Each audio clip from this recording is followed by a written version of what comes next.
à Dieu. Amen. Amen. Amen. Je suis content de vous voir. Amen, nous aussi. La dernière fois que je suis venu, j'avais prêché ou enseigné. Un jour, on m'a dit, quand tu parles, après avoir, ça c'est enseigner. Et prêcher, c'est quoi? C'est la même chose, mais plus fort! Alors, tu fais comme tu veux ce matin. J'avais enseigné qu'il faut lire la Bible tous les jours. Parce que j'avais dit que Dieu, on lui a demandé à Jésus comment il faut prier. Et qu'il avait dit, notre Père qui est aux cieux, que ton nom soit sanctifié. Donne-nous aujourd'hui notre pain quotidien. Pensez à ton ventre.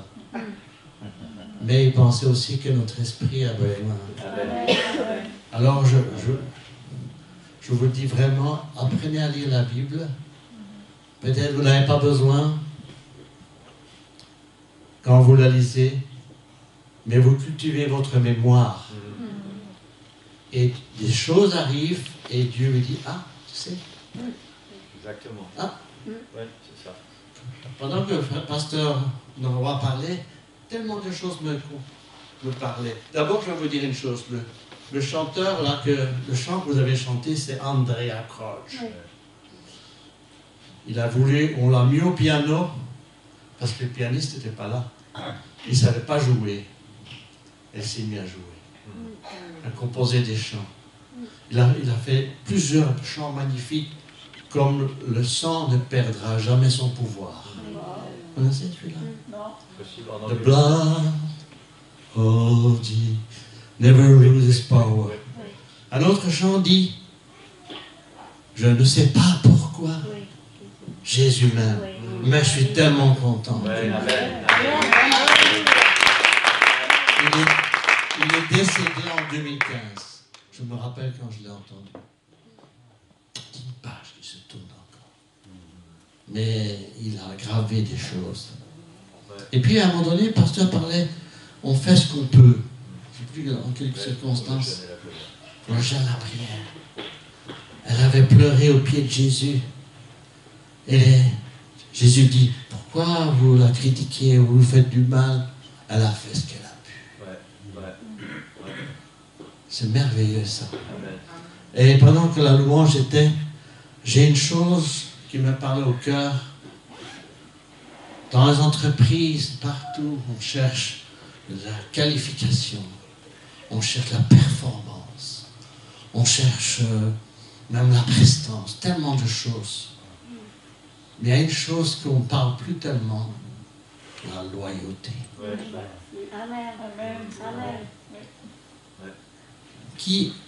Quel personnage on pourrait dire dans la Bible qui était vraiment loyal?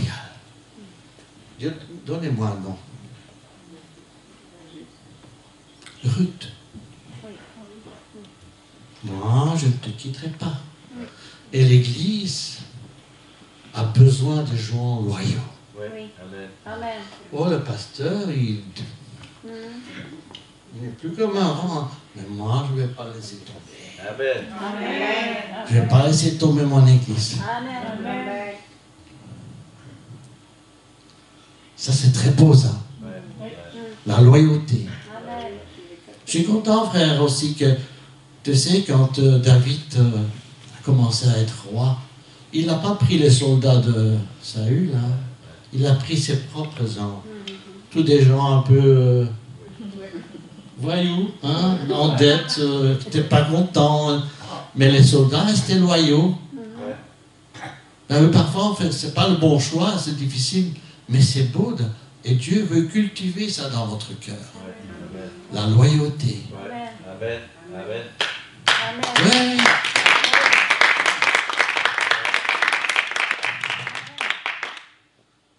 Ouais. Amen. Merci Seigneur. Prions un instant pour que, puisque Dieu puisse nous parler. Merci Seigneur pour ta parole.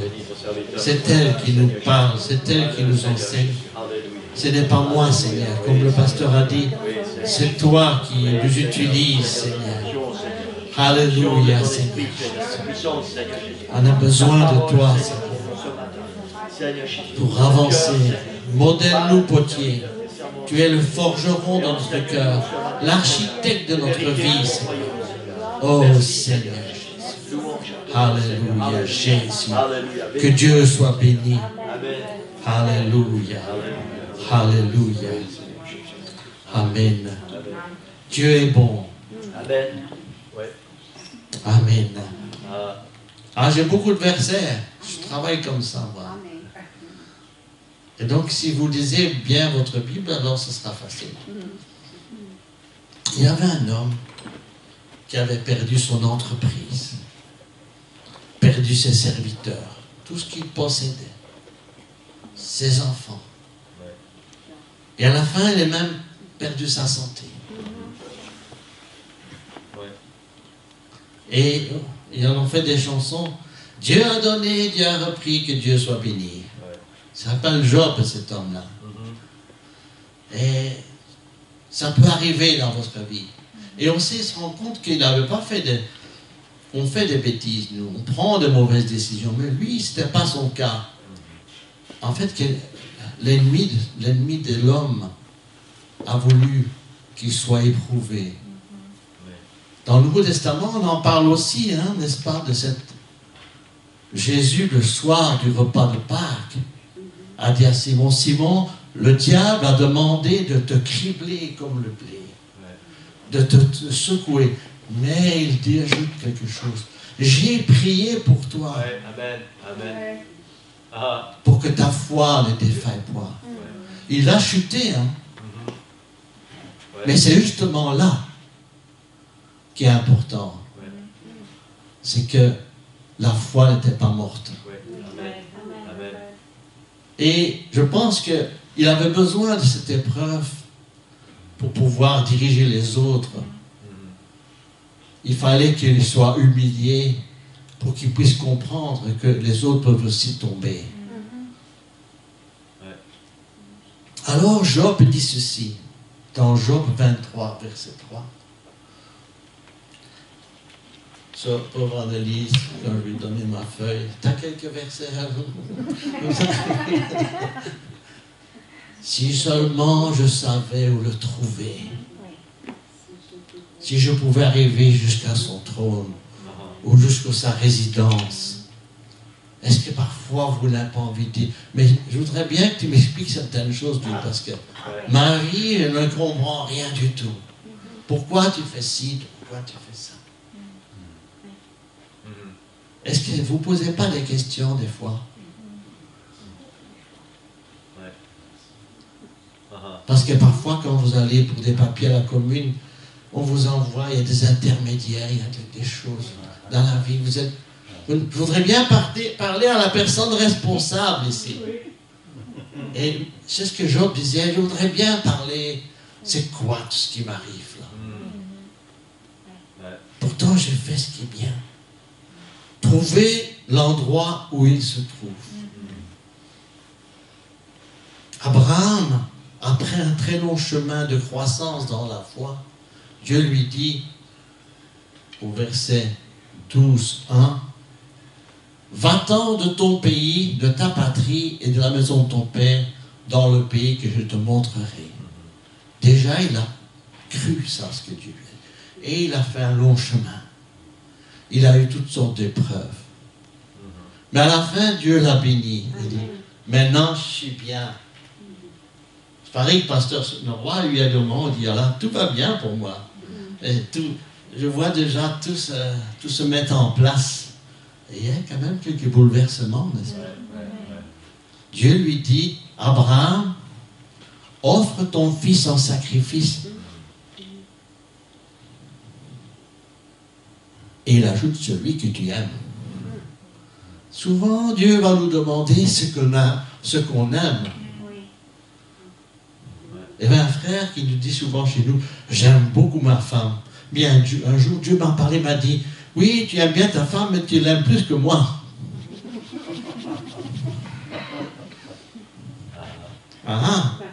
Et Dieu ne veut pas ça. Parce que tout ce qu'on met avant lui, c'est une idole. Ça peut être beaucoup de choses. Hein. Il y a beaucoup de choses qu'on... Offre ton fils que tu aimes. Et puis il monte sur cette montagne. Quelle solitude. En plus, mon fils qui me demande plein de questions. Où est le sacrifice? Je vois le feu, je vois le bois, je vois tout. Sans qu'il sache, il parle les mots que Dieu devait dire. Il dit Dieu pourvoira pour le sacrifice. Ça veut dire que Dieu sera là. Dieu sera là sur cette montagne. Et à quel moment il sera là, je ne sais pas, mais il est prêt avec le couteau. Si vous lisez votre Bible, je ne dois pas vous dire qu'est-ce qui s'est passé sur cette montagne. Il est prêt avec son couteau. Stop! J'ai vu maintenant. Maintenant, je sais. Mais il le savait, Dieu. Mais il voulait le dire à Abraham. Maintenant, je sais que toi, tu ne le savais pas, mais je sais que tu m'aimes. Dieu était là. Job dit, je voudrais bien où il est, savoir où il est, mais Dieu était là. Sur cette montagne. Offre ton fils que tu aimes. C'était un rendez-vous, en fait. Mais ça ne s'est pas... La foi d'Abraham, elle n'était pas totale dès le départ, hein, mais c'était étape par étape. Et c'est la même chose pour chacun de nous. Il y a des étapes. Il demande toujours un peu plus. Ceux qui font du sport ou dans la compétition savent que les sportifs doivent s'entraîner toujours plus. Paul en parle de ça. Que dans le sport, là où est Dieu, c'est ça qui compte. Moi, je veux savoir où il est. Amen. Amen. Oui. J'ai pas envie de parler avec cet intermédiaire. Comme on dit, c'est saint. Je veux parler avec Dieu.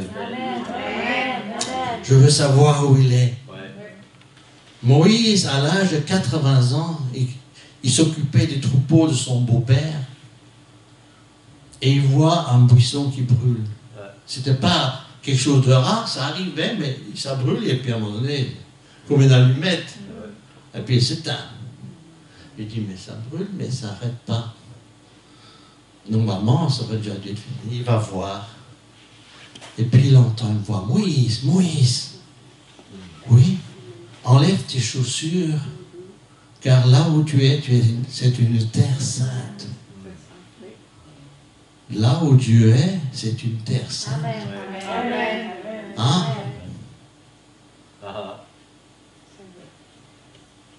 Là où Dieu se trouve, c'est une terre sainte. Oui, mais j'ai regardé sur Google, j'ai regardé dans mon GPS, j'ai tapé montagne de Abraham. Il n'y avait pas de réponse. Buisson de Moïse. Pas de réponse. On n'a plus ces endroits-là. Il faudra bien trouver alors. Mais c'est où? Oh, il n'arrête pas de déménager.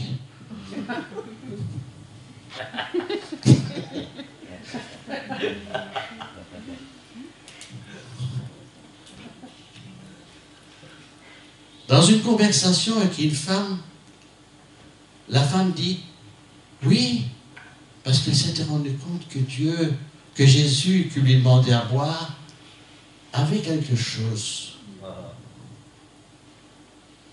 Elle lui avait donné des réponses à ce secret de sa vie. En fait, pour Dieu, tout est nu, dit dans le livre d'Hébreux. Il voit tout. Il connaît tout. Non plus secret intime. Heureusement qu'il les raconte à personne. Sinon, je ne serais pas ici.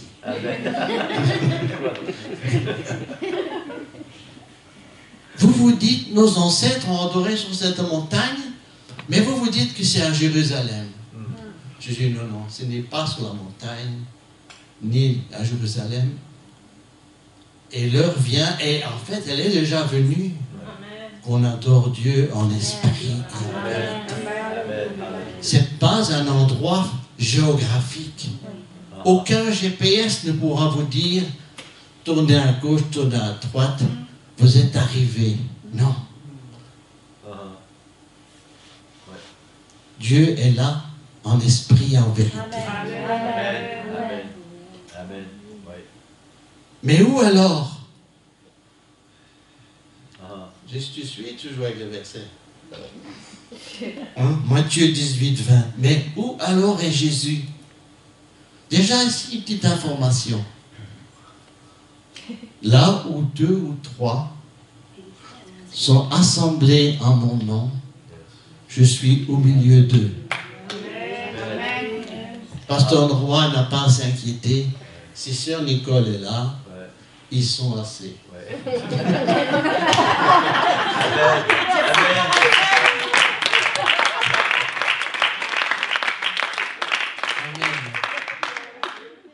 Amen. Mais il faut être loyal. Amen. Je sais que on raconte beaucoup de choses. Jésus est ressuscité, il apparaît aux apôtres. Thomas n'était pas là.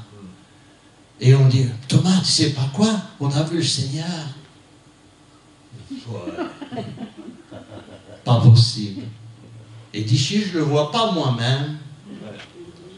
Je ne croirais pas. Après, Jésus est venu. Pourquoi tu n'as pas cru, Thomas? Moi, je ne comprends pas parfois ce que le Seigneur fait, parce qu'il leur a dit aux autres 11, quand les femmes vous l'ont dit, pourquoi vous n'avez pas cru? Oui, mais Seigneur, c'était des femmes.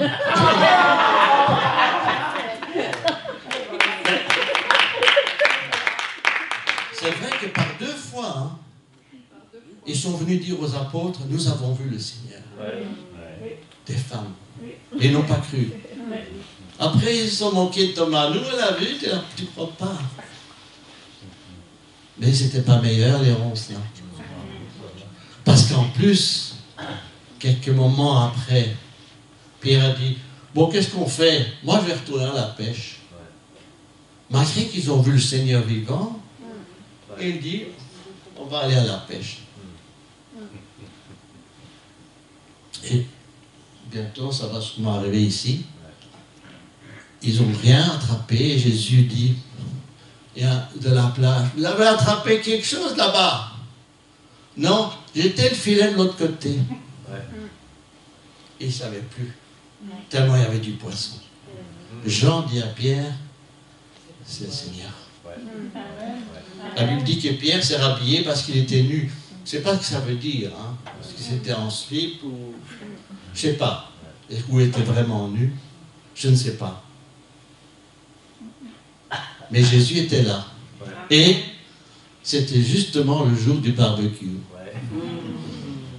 Jésus avait cuit. Amen. Qui est Jésus? Mais qui est Jésus en fait? C'est qui Jésus? C'est le Dieu Tout-Puissant. Il sait faire la cuisine. Il avait préparé des pains et cuit du poisson. Et tu as même réussi à enlever les arêtes. Vraiment, Dieu avait préparé à manger. Il n'y avait pas quelques femmes avec lui là, en train de... C'est lui qui a fait à manger. Imaginez.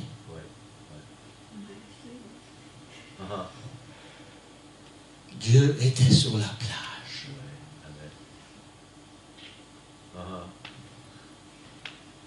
Il y a beaucoup de choses qui sont passées sur cette plage.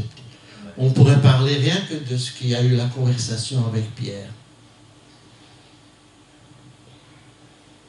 Quand 2 ou 3 sont rassemblés à mon nom. Et maintenant, je voudrais qu'on lise Matthieu 6, 6. Jésus enseignait la prière.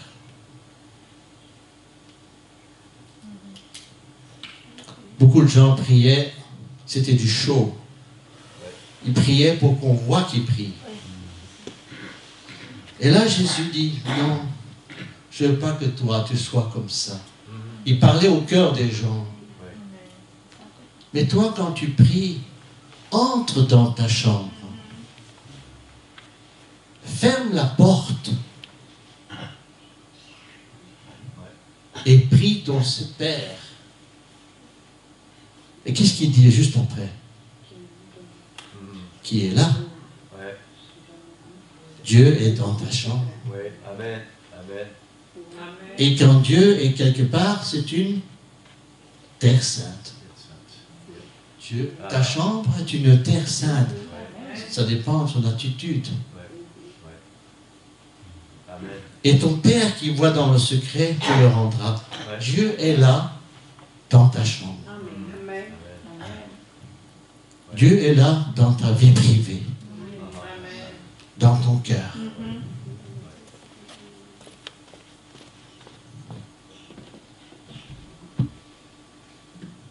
Job dit, je voudrais savoir où il est. Job n'a jamais été seul. Jamais. Quand il y a un accident, on demande, est-ce qu'il y a des témoins? Est-ce que vous avez vu? Qui a vu l'accident? Tu as vu, toi? Tu étais là? Moi, je n'ai pas vu un accident. Je n'ai pas vu l'accident. Je revenais du travail le matin, chaussée de Bruxelles. Il y avait une voiture coupée en deux. Et les gendarmes, le chauffeur a fait l'excès de vitesse, lui n'a rien eu.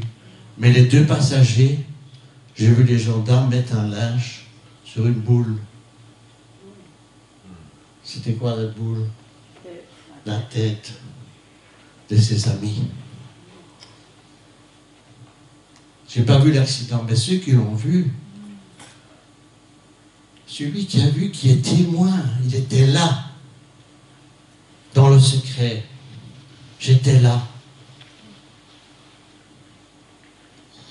Dans Jean 12, 20, il y a des non-juifs, du grec ici, parmi ceux qui étaient montés pour adorer pendant la fête, s'adressèrent à Philippe. Philippe, on en a justement un, qui était de Bethsaïda en Galilée, lui demandèrent, Seigneur, nous voudrions voir Jésus. Philippe alla le dire à André, et André et Philippe allèrent le dire à Jésus. J'aimerais bien qu'on parle de ce Philippe-là. Philippe a été chercher Nathanaël. C'est dans 1 Jean 48, mais ça commence à 47. Et Jésus dit, parce que Nathanaël disait, Jésus de Nazareth.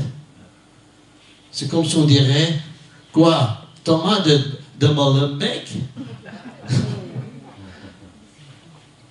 Ou de Liège? Qu'est-ce qu'il y a de bon là? Il n'y a rien de bon.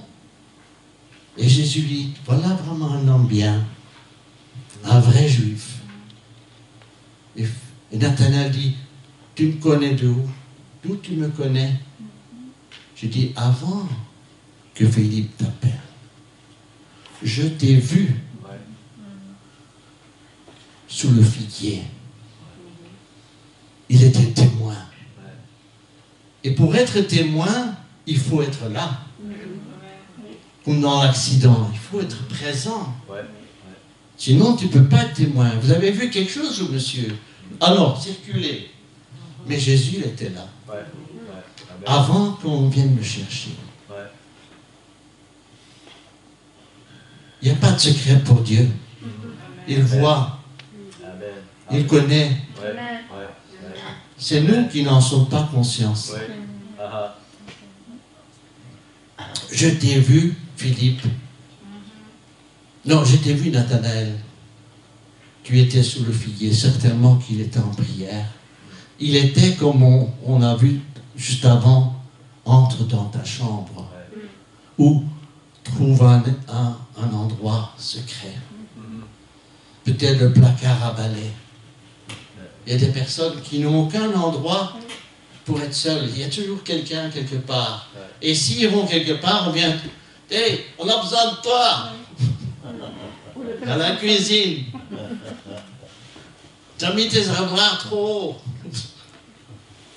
Non, mais là, Nathanaël était dans le secret, dans un endroit retiré, pour parler avec Dieu. Je téléphone parfois pour des services, pour la chaudière ou pour autre chose, pour la mutuelle, sur Martine. Vous êtes le 53 dans la ligne d'attente. Ça n'existe pas avec le Seigneur. Amen.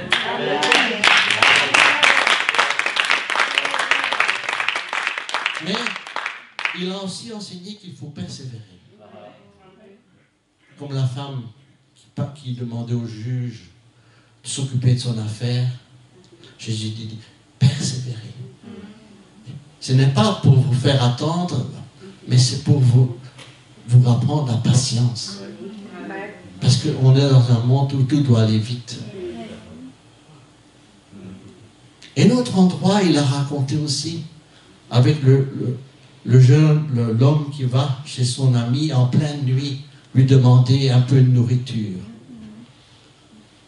Là, il enseigne, Jésus, qu'on doit oser l'importuner.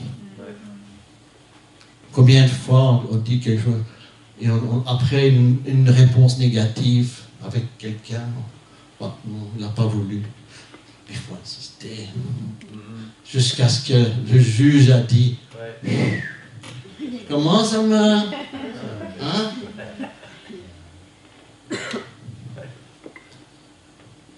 Vous voyez autour des gens qui réussissent parce qu'on m'avait appris quand j'étais jeune, qui n'ose rien n'a rien.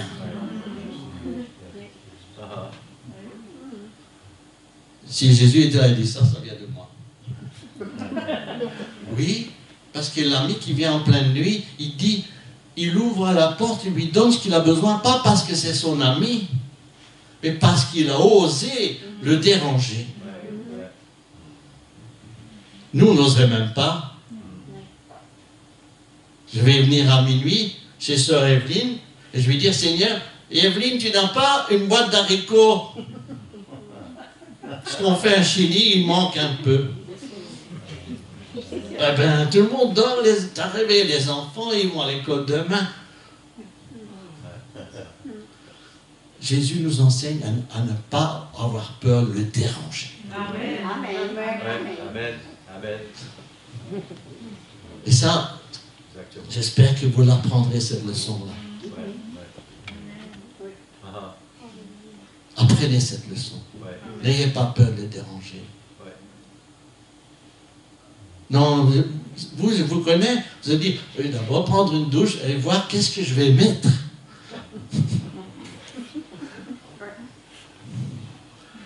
Vous avez difficile à ouvrir l'armoire tellement elle est remplie.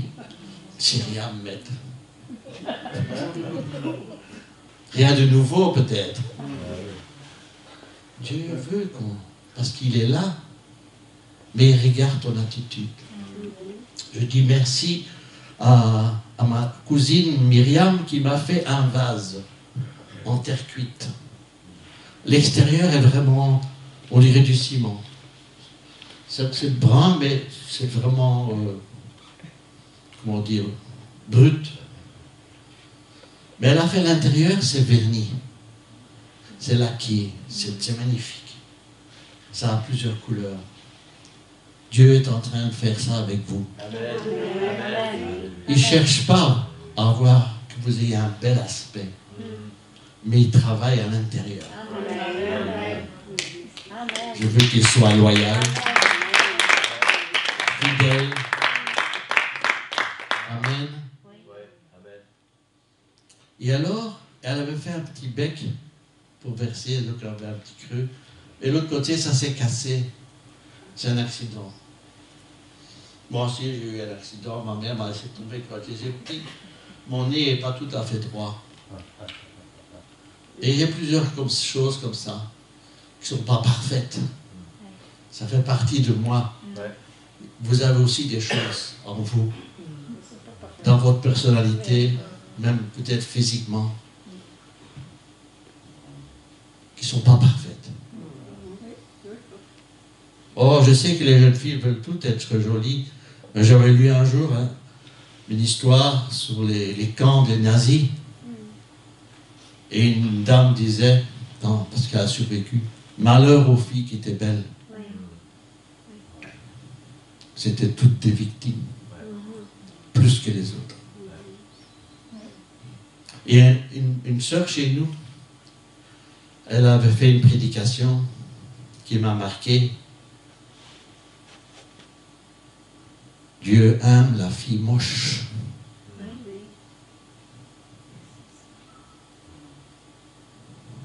Qui vous dit que Ruth était belle? Elle avait d'autres qualités.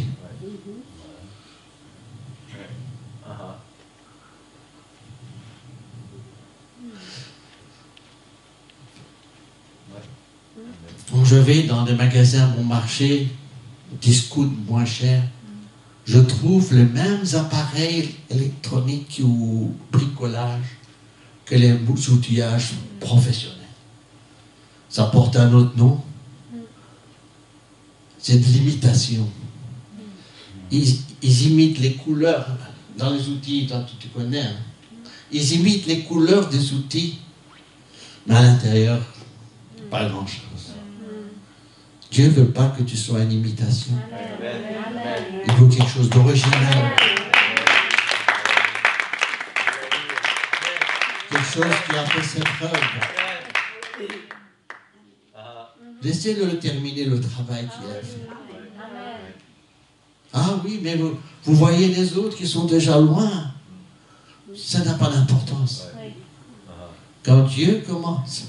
Je me rappelle quand je roulais à Anderlecht, j'avais vu plusieurs maisons, et même une à Drogenbos, j'en connaissais une, des maisons inachevées.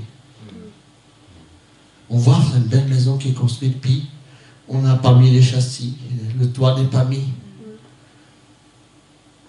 Des hommes commencent des choses qui ne terminent pas. Mais Dieu termine ce qu'il a commencé. Mais c'est vous qui avez décidé qu'il faut un délai. Vous avez dit, comme une fille avait dit, à 20 ans je vais finir mes études, à 25 ans je vais me fiancer, à 30 ans je vais avoir un mari, et à 35 au moins avoir 2 enfants. Vous avez un calendrier. Dieu ne marche pas comme ça. Regardez Moïse, il a été éduqué en Égypte pendant 40 ans. Parce qu'il avait tué un Égyptien, il a dû s'enfuir. Encore 40 ans à s'occuper des moutons. Et seulement à 80 ans, Dieu l'a pris. Et parce qu'il avait fait une petite erreur, il n'a pas pu entrer dans la terre promise. Vous savez quelle erreur il a fait? Alors qu'il devait parler seulement. La première fois, il a frappé, qui correspond à ce que Jésus a été frappé. Mais la deuxième fois, il devait seulement parler. Il a désobéi. Et ça, là. Mais, quand Jésus était sur la montagne avec Élie, Moïse était là aussi. Ils parlaient ensemble. C'était le plan de Dieu.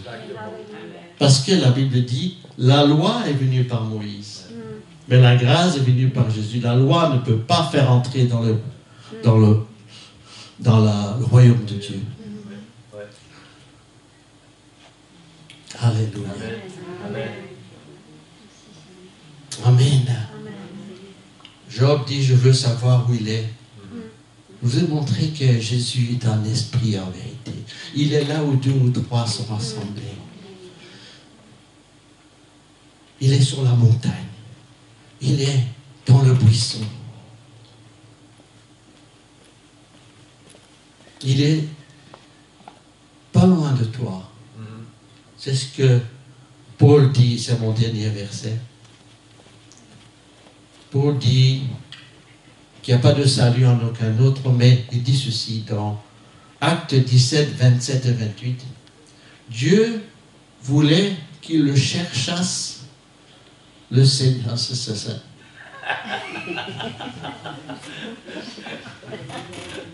C'est une ancienne église ici. Cherchasse le Seigneur et s'efforçasse de le trouver en tâtonnant. Ça fait penser à quoi, ça, tâtonner? Les aveugles, là.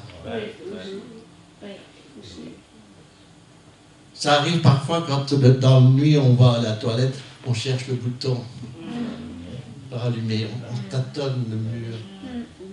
En tâtonnant, par-ci, par-là, avec notre esprit, on parle à Dieu. Il n'y a aucune réaction. Pourquoi? Parce que vous n'avez pas touché le bouton encore. Vous êtes encore en train de tâtonner. À un moment donné, vous touchez le Seigneur. Parce que c'est comme, maintenant ça n'existe plus, quand on cherchait la radio, la fréquence. On cherchait, bonjour, aujourd'hui vous êtes, ah ok. Vous avez trouvé la bonne fréquence avec le Seigneur. Vous êtes seul avec lui dans votre chambre, sous le figuier. Vous lui parlez. Et tout d'un coup, il y a une connexion qui se fait. Il est là. Pas vraiment physiquement, mais il est là. Vous le sentez. Je sens quelque chose. Amen. Je sais, il y a des choses comme ça qui se passent avec Dieu. Et à un moment donné, David voulait faire quelque chose et il a senti son cœur battre. Comme si c'était quand il voulait toucher Saül. Mais il a senti son cœur battre. Parfois, vous sentez quelque chose. Vous sentez, vous avez touché quelque chose. En t'entendant bien qu'il ne soit pas loin de chacun de nous. Et voilà ce qu'il ajoute, Paul. Parce qu'en lui, nous avons la vie. Vous avez la vie? C'est que Dieu est encore là. Mais c'est vous qui ne le sentez pas. C'est vous qui n'insistez pas. C'est vous qui n'osez pas. En lui, nous avons la vie, le mouvement et l'être. En lui, nous sommes. Il y a plusieurs façons de dire ça.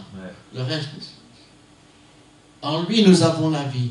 Si vous avez la vie, c'est que Dieu est là. Sans Dieu, on n'a pas la vie.